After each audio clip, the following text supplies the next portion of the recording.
Trent Dilfer, this conversation is pertinent to what we are watching in Chicago with Justin Fields, because the consensus, at least in town, seems to be he is not being coached well.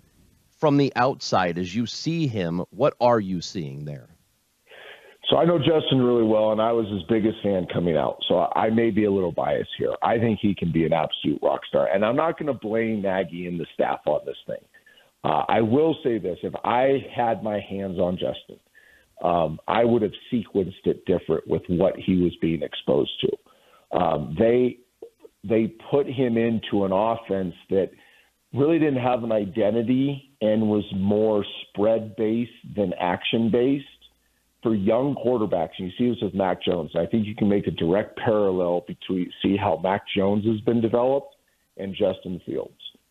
Justin Fields, when he's played, has played a lot with short edges or one tight end in the game, a single back, more of a spread-looking offense. Mac Jones has played in a two-back or two tight end, condensed set, run-first, action pass type environment. Both work, okay? So I'm not blowing up Nagy's offense at all. I both work. There's a lot of different ways that offense works in the league. But for a young quarterback, as a guy that's cutting his teeth in the NFL, that you want to see grow in certain stages, it is definitely better to protect him formationally, protect him with more big people, protect him with the run game, and then start layering the passing game a certain way from those personnel groupings. And you've seen it in New England happen very successfully, and in Chicago you haven't seen it happen quite that way. I think that's one element of it.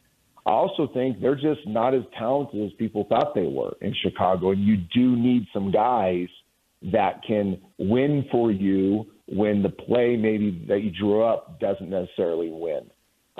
Chicago hasn't had those people that can win those matchups all the time. So I think there's a few things going on here why you haven't seen Justin maybe develop as rapidly as Mac Jones. It's all correctable. So as Bear fans out there, all this is correctable. All this can be fixed. That's what the offseason's for. But looking at it now, what are we in week 15, I think, or something like that? Or they all run together now. I do think that if they were to be honest and go back and say, if we're to do this all over again, I bet you would have seen more tight ends, more two-back sets, more 2005 football with the young quarterback instead of 2021 NFL football. It's a really, really good way to put it, Trent, for a conversation we've obviously been having for months here. You said the sequence of exposure, sequence of what he was exposed to in terms of the sets and what he was asked to learn. And when you add in that he didn't practice very much with the first teamers in all of training camp and in the first few weeks, and he ended up having to go out there and run that spread against Cleveland and other teams when he hadn't really practiced it enough, it's understandable in some ways that Justin has had these struggles. Should the next person, whoever is, if there is a next person to teach him offense and to get him going in a system, should they, sequence the exposure the way that you're talking about still? Even though he's now had a year under his belt, should it still be that way for the next guy? Yeah, and I hate getting in the business of firing coaches, so I don't know if Nagy's gone. I think it's understood that he may be. But, yeah, whoever has his hands on Justin this offseason, I think there's a couple key things you have to keep in mind. Number one, the NFL is restricted with how much one-on-one time you can have with that person, with the quarterback, which is a flaw in the NFL system right now. But it is what it is. So the quarterback, Justin, has to take it on himself to volunteer his time and probably digitally get as much information about this coach's background, what he believes in, what his systems are.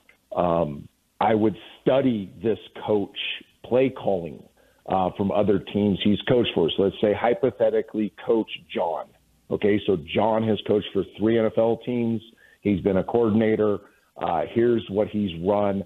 I think it's on Justin to watch every single game that John has ever coached and understand what John's philosophy is offensively.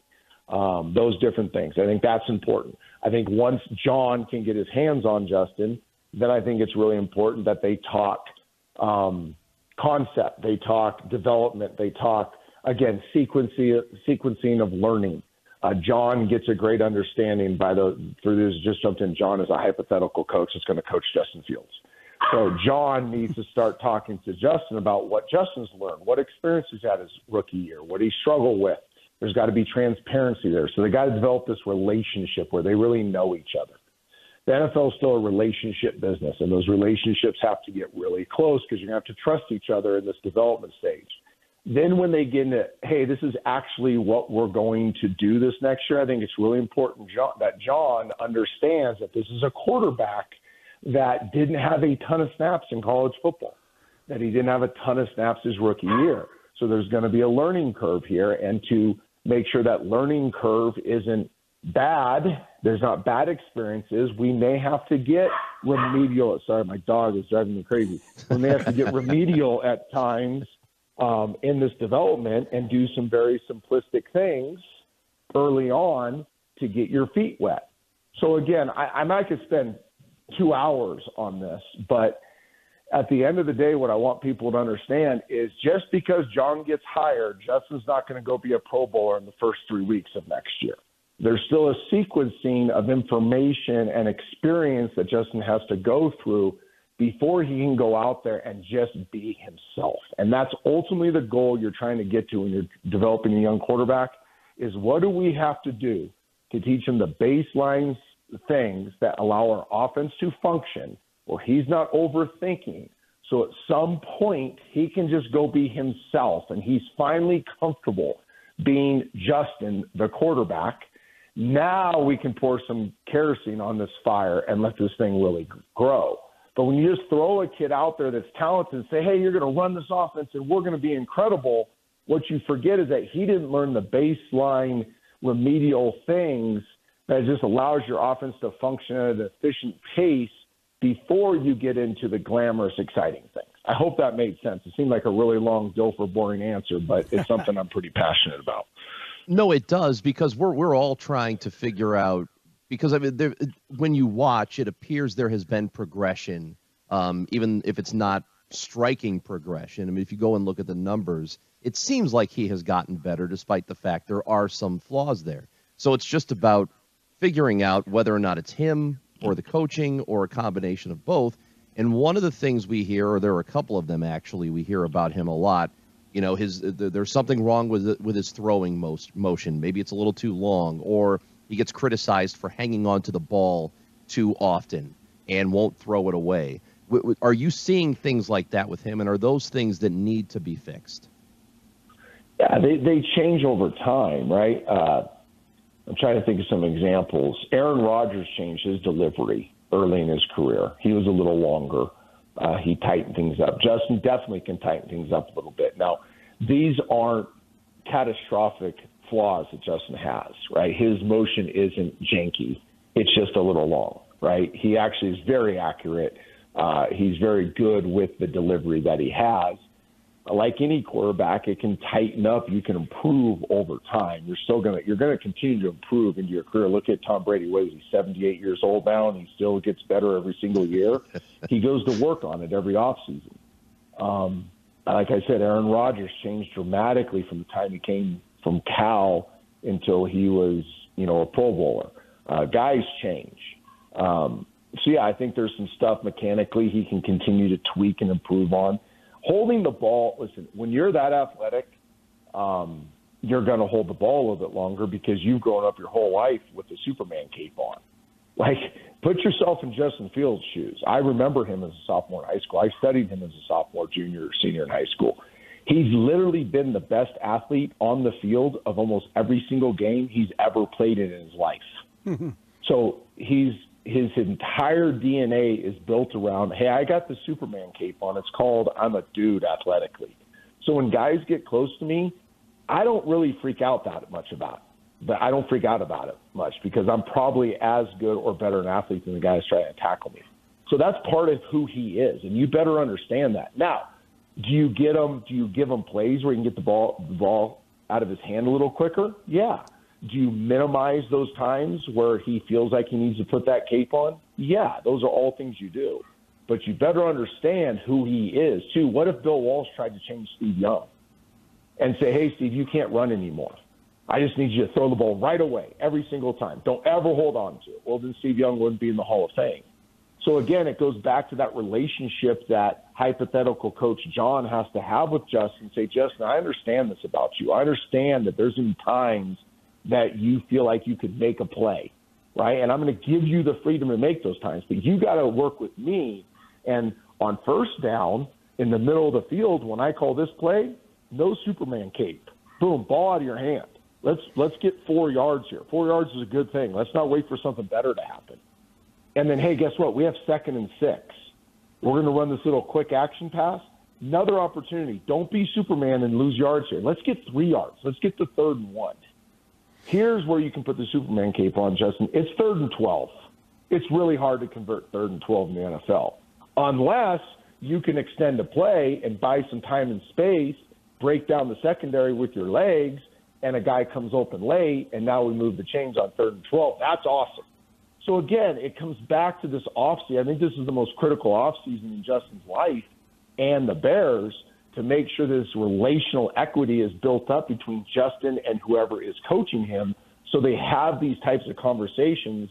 They develop this rapport with one another so Justin has a very clear picture of how to play the game early next season and how that – I bet you this, if it's done right, you'll see a good player week 1, and you may see a great player in week 17 if the progression is done correctly. See, we spent the first part of this conversation, Trent, talking about what you've learned coaching young quarterbacks in high school there and whether they have the stuff and those intangibles. There are people selling stock in Justin Fields. It sounds like you think he very much does have that stuff, those intangibles. He's got the stuff. I've known the kid forever. He is as gritty, as tough as you'll find. He works his tail off. He just doesn't do the hard work. He does the lonely work, too. He does the stuff that nobody sees, doesn't get celebrated, doesn't get posted on Instagram. Like, he does that boring stuff that most players won't do. He's a really good leader. His teammates love him. Like, he's got all the right stuff, and he's got horsepower that very, very, very few players in the league have. He just needs to be handled correctly, right? He just needs to be developed properly globally, from the president to the GM to the head coach, the offense coordinator to the quarterback's coach, to the equipment guy, to the training staff, to the nutritional staff. Like, let's go. The entire organization has to say, listen, let's go back to the San Francisco 49ers of the 80s and 90s and make this program quarterback-centric, and how do we build the entire program and getting the most out of the quarterback. And if we do that, we got a special one. We got a special one here in Chicago. Trent, we've talked about system, all day here, and we're also wondering about personnel. What do they need to do in terms of personnel to help him grow next season? I always get uncomfortable with this conversation because I got a lot of friends that are GMs. And whenever the media talks about rosters, I think we get in a real dangerous spot because we as the media, we as outsiders don't really know what a roster is compiled of and why they were drafted, what traits they have, what the organization saw in them. So I'll speak more just globally.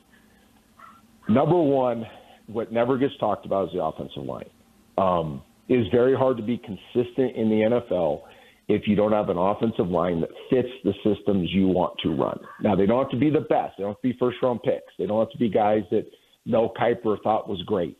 But they have to be guys that fit what you want to do. So you have to have 7 of them, not just 5. You got to have 7 offensive line because guys get hurt up front all the time in the NFL. You got to have 7 guys that fit what you want to do. Do you want to be an athletic zone team where your offensive linemen are lighter? Do you want to be thick and wide and heavy-bodied, slower foot, and be a kind of a downhill gap scheme power team? Do you want to be great pass protectors, or do you want to be great action protectors? Do you want to run perimeter screens and have tackles that can get on the perimeter, or do you want to have tackles that are just super long and that aggressively set and stop guys at the line of scrimmage? So, again, huge conversation, but it starts with the offensive line. I think you got to have one Pro Bowl type difference maker on the perimeter, a guy that can beat man coverage consistently, that can make the contested catch, kind of the alpha receiver, right? You need that one alpha receiver. I do think in modern day football that alpha receiver has to have the ability to catch the perimeter fade ball. You get so much tight coverage. This guy has to be Hopkins. Think of Hopkins.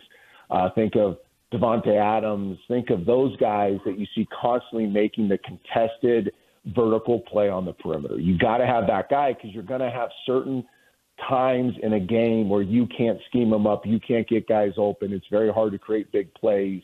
You have to get that done on the perimeter. I think something doesn't get talked about. You have to have a tight end that is not just good in the run game, but that can beat linebackers, safeties consistently. So you gotta get a tight end that is a difference maker. Again, Mel Kiper doesn't have to say he's a difference maker, but and I'm not knocking Mel. Mel's a friend. I'm just saying it's not the public narrative, but a guy that fits what your tight end needs to do. I think if you have the perimeter guy, the tight end, and an offensive line, the rest you can find. There's tons of running backs out there. There's tons of number 2 receivers out there. There's tons of H-backs out there. They're all over the place in college football. But you got to have the alpha receiver. You got to have the tight end. You got to have the offensive line. Trent Dilfer, this has been absolutely great. Check him out at Dilfer's Dimes on Twitter and elsewhere to get breakdowns of the individual performers like this. And tell us about the work you're doing with Panini, the trading card partner for the NFL and the NFLPA. Super simple. Panini Super Bowl Kid Reporter. It's an initiative I've been part of for 9 years. Everybody buys these Panini trading cards. They're unbelievable. By the way, I'm not a collector, but I love this stuff. Like, what they've done with trading card memorabilia and just trading cards in general is ridiculous. The players love them. Kids love them. I know adults that love them. It's just really cool. Well, in each pack, you're going to have a Panini Super Bowl Kid Reporter card, and there's a code you enter. You can buy these cards anywhere, Walmart, Target, hobby shops. Well, these kids enter this code, and after a series of video, essays, submissions, interviews, blah, blah, blah, there's this Super Bowl Kid Reporter that's picked, and he gets to take his family to the Super Bowl. Awesome. The bad part of this initiative is that this kid has to hang out with me for a day, Monday night Super Bowl media night. And I kind of coach this kid up on how to, writing up questions, how to ask questions to players and coaches on media night. And then we walk around media night, and we get to the front of the lines, and this kid gets to ask these players and coaches questions. And it is amazing. It's every single year I get the feedback from the players and the coaches that their favorite part of media night was the Super Bowl Kid Reporter that I brought around. So it's a really cool experience, and they'll get tens of thousands of submissions, people submitting their essays and whatnot through this initiative, and this one lucky Super Bowl Kid Reporter will get to have the experience of a lifetime. That's awesome. PaniniKidReporter.com is where you can go, and your kid can enter this year's sweepstakes. I bet mine will. So thanks. Hey, Trent, this was great, man. Really useful, thoughtful stuff on Fields. Let's check back in sometime in the offseason, see how things are going, because you've educated a lot of us, and we appreciate it. I'd love to. I'm a big fan of Justin, and now that I'm out of that division, I actually root for the Bears, so I'm rooting for only good things to happen to the Bears. All right, might be some openings here, so we'll put in a word. Thanks, Trent. See you guys.